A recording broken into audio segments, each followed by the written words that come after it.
How to hide posts from someone on Instagram. Now let's say you want to hide your post to someone on Instagram.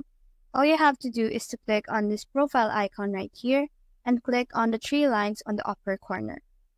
Now once we're here, all we have to do is to scroll down and click on account privacy right here. Now you just have to make sure that this is toggled on. And you have to switch from public account to private account.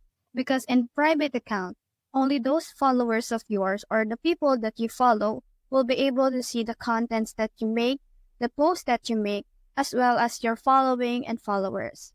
So you just have to switch your account to private right here. And once that's on, you just have to go back. And let's say I want to hide my post to a specific someone. All I have to do is to go to my followers right here and then click on these three dots right here. Now all I have to do is to remove them from being a follower of mine so that they won't be able to see the posts that I make or the contents that I post. So that's how to hide posts from someone on Instagram.